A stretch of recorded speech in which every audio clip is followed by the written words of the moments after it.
Craig Richey, thank you for coming on the show. I'm very excited to be here. Okay, so I've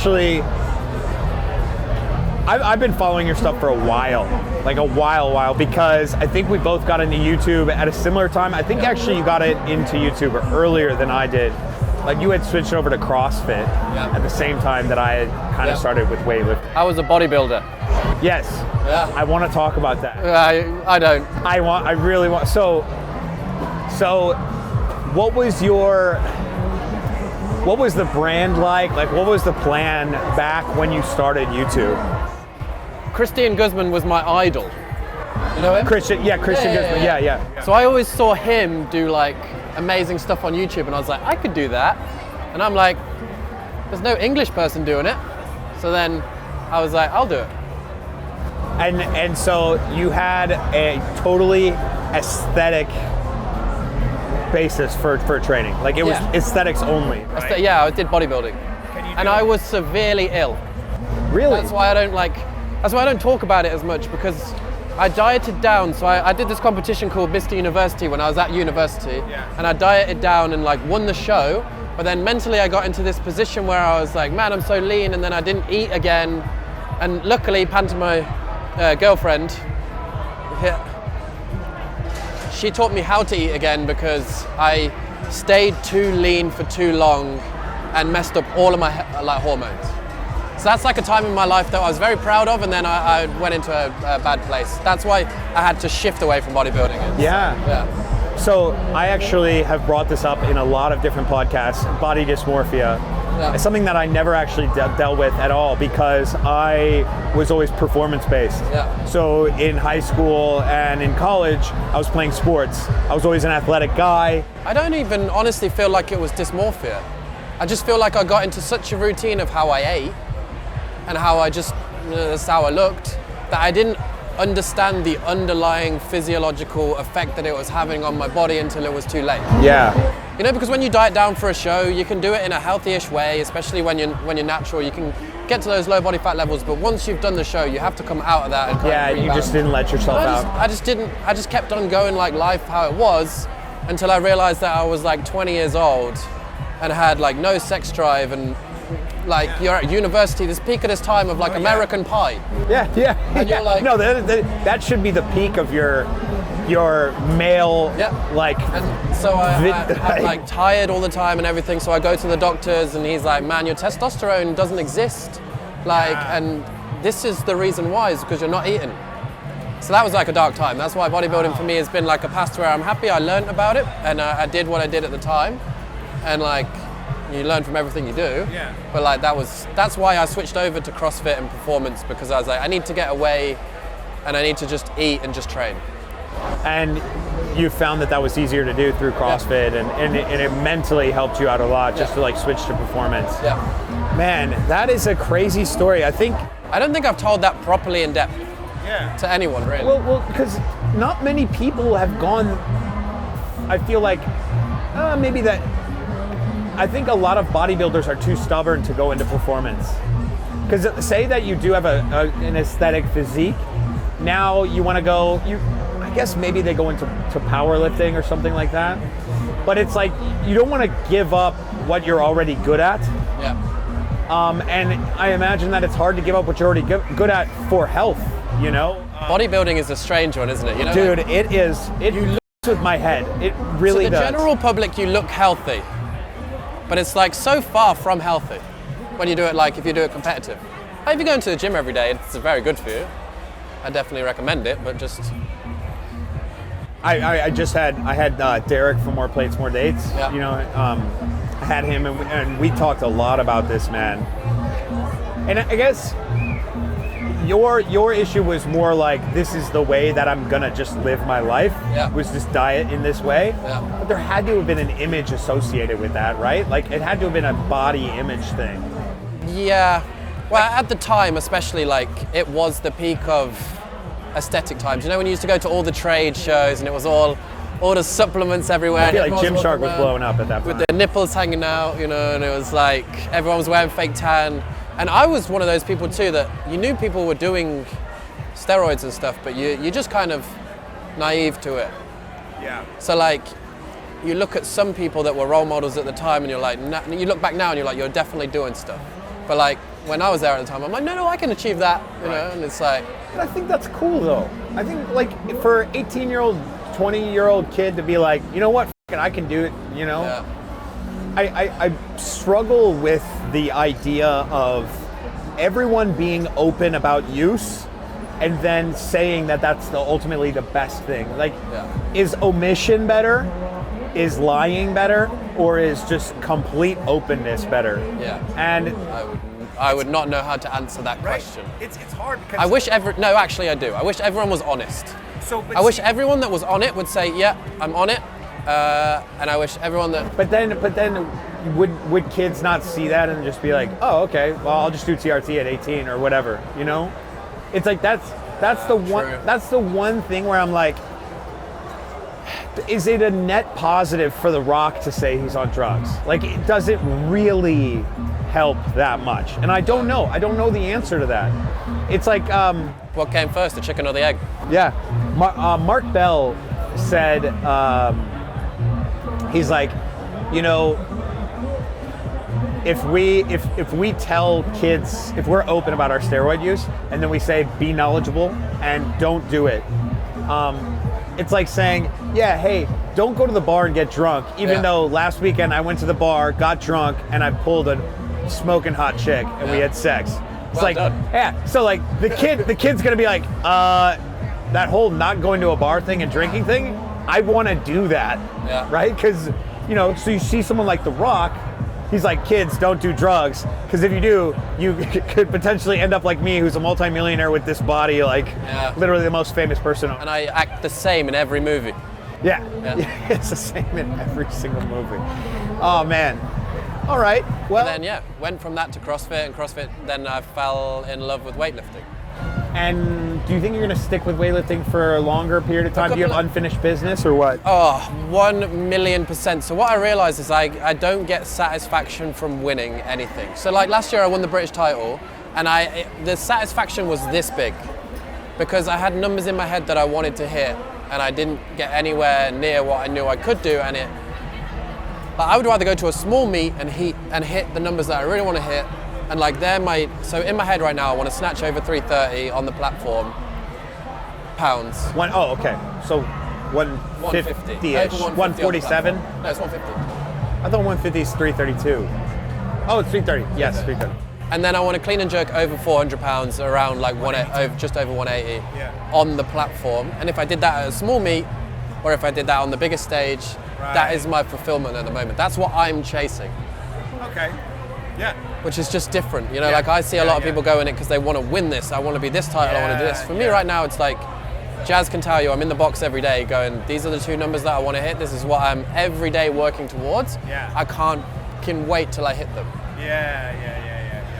And for me right now, it's a strength-based thing. Personally, I feel like I'm a very powerful athlete. I came from like a sprinting background, and like technique is getting better week on week. But it's like now I'm finding that my strength, you know, compared to like these top guys in the category, is just like when I'm talking like raw strength, is my limiting factor. And what category are you in?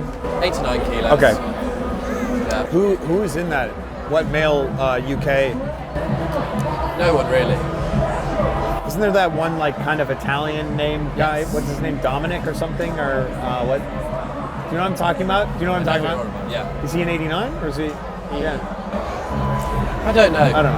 But it's British weightlifting is a mess, man. Yeah. Like just from my. Well, I don't know if it's a mess or not a mess, but I'm just like, I'm not doing it for.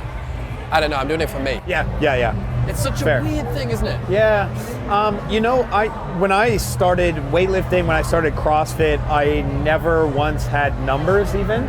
There was a point where I thought numbers would be cool, but it was, for me, it was like, I know I can just get better next week and next week and next week. So it was like I knew somebody who snatched 125 or 275 pounds, and I was like, yeah, that sounds cool, but like, I don't care if I ever hit that. Yeah. You know, I was just like, that sounds great, fine. But for me, at the time, I'm probably snatching, 95 kilos. Like, I would like to snatch 100 kilos because that's the step that I go to, you know? I don't know, what's your best snatch? 145? 146.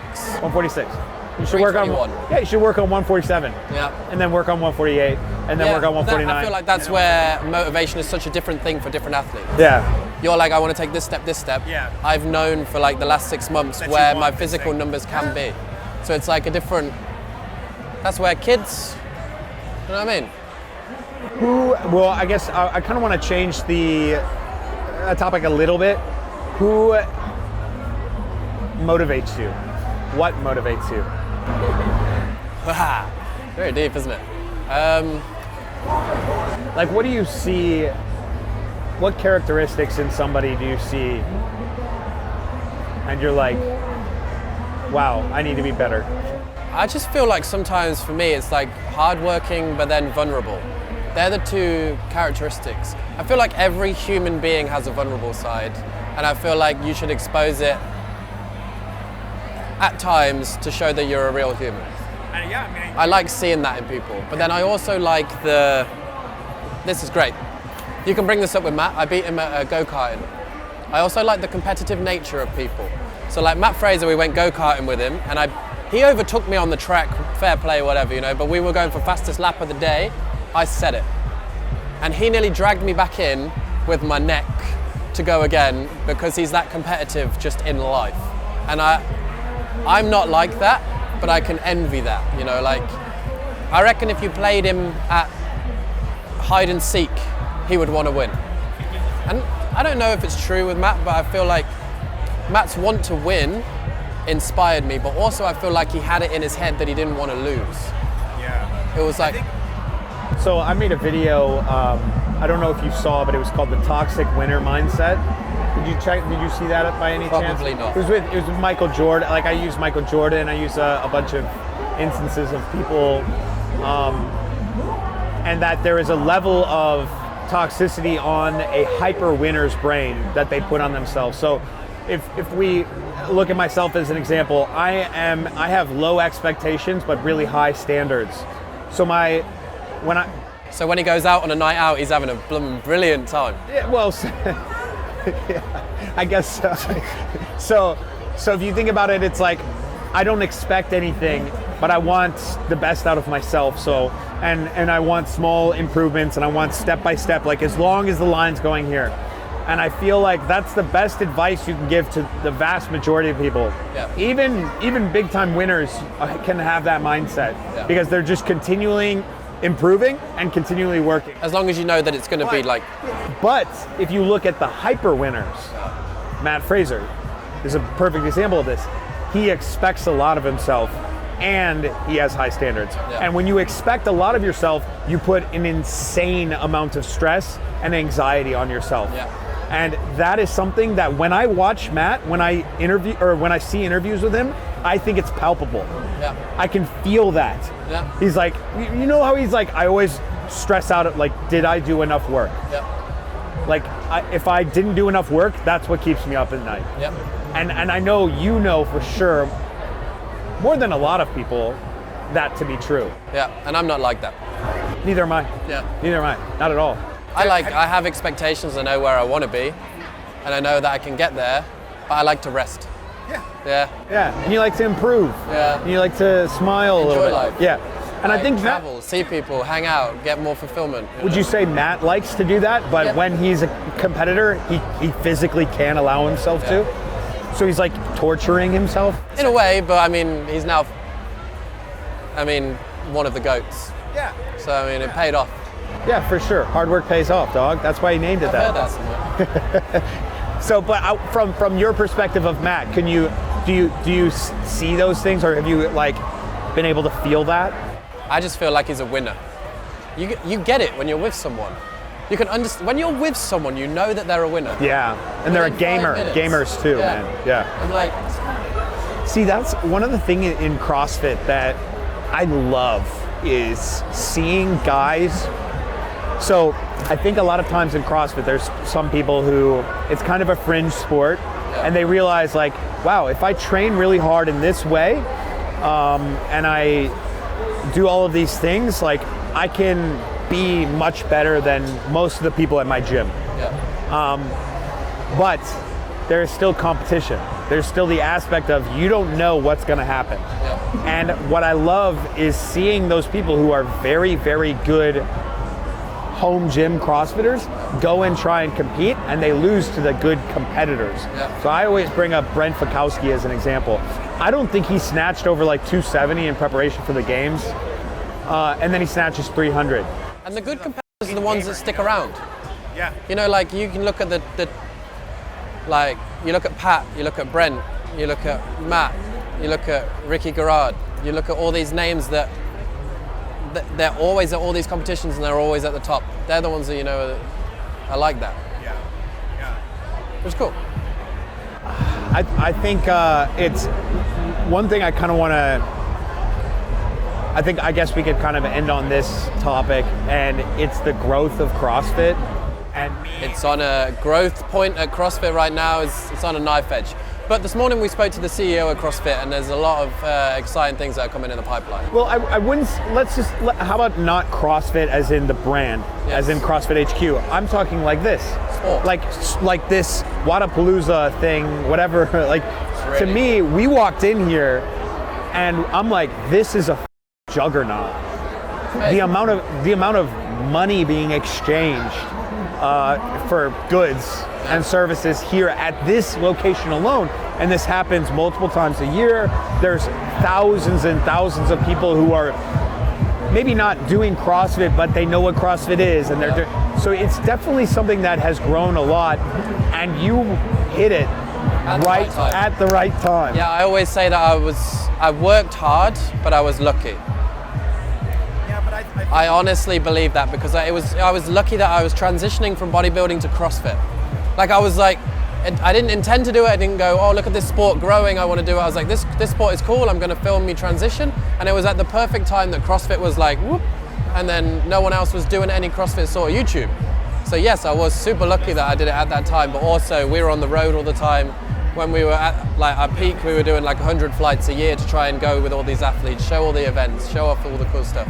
Now we can sit back and chill a little bit and have a booth and do all that sort of stuff. You know, I think, yes, you were lucky, but I think you're much more compelling than a lot of people that have attempted to do what you did. And I think the original story, I really do, man, because your original story that we opened this whole thing up with when you were like I was ill, and you weren't actually like bedridden ill, but like your brain, like he's fine.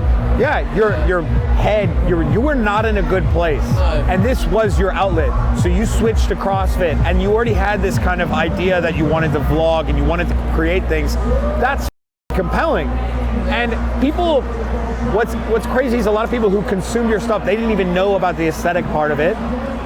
So I think in that sense you got lucky that you were able to pick those people up. Yeah. But you already had this fitness background. Like, it was exciting watching you improve, and I think ultimately that's a big part of it. And then you put in the work. Yeah. Like flying to Dubai and just hanging out everywhere. Yeah. And I feel like, I don't know, I have my own style of making stuff too. It's like, I'm a people person and I'm a creator. How much you've probably spent a lot of money on this channel, if you think about it. I mean, this stand was 45 grand. Right. So, okay. I mean, that's the start. Yeah. But this is more business oriented. Yeah. I would say before Hustle became like very big, you would fly to this place, fly to that place, fly to this place. No. We had no money for the first 3 years. Nothing. Yeah. So Jazz was working a job, I was working as a PT, and we would just drive at the weekends to different boxes that invited us, and I'd just make videos at our box. And then, like, after a while we got lucky that we met Tia and Shane was watching the channel, and he was like, you should come to South Africa. So then we made friends with Tia and Shane, who then introduced us to Matt. And then it was more the fact of, like, we got lucky that Shane was watching, so then we were friends with Tia. We were lucky that Tia was training with Matt at the time, who introduced us to Matt. And then, you know, when you're with those two sort of people and they trust you and they're making videos with you, then other athletes see you and they're like, oh, I see you from these people. They trust you on making content with them, can you make content with us? And then that's when the videos started to do better. That's when the money started to come in, and then we were like, right, we'll fly here, there, go there, everywhere, and we'll make content with everyone. Yeah. So, yeah, we did put money into the channel, but not really for the first years, because we both didn't have any money. Jazz bought my first, the There was one date that we went on that she paid for the food, and I felt terrible. Man, Jazz, you're a legend. You brought my Nando's. I'm talking about when you brought the Nando's for me because I couldn't afford it. Yeah, literally. How good. Yeah. Jazz is a legend. My grandpa bought my first camera. Your grandpa did? I couldn't afford my camera. So I was like, I want to be a vlogger, and he was like, all right, I'll get you a I'm still using a camera that my mom bought me. So it's crazy. I don't care. Yeah. Craig, thank you so much, man. We both started from the bottom, and now we're here. Yeah. Only about halfway, but we can keep climbing. Thank you guys so much for watching. See you in the next one. Yes.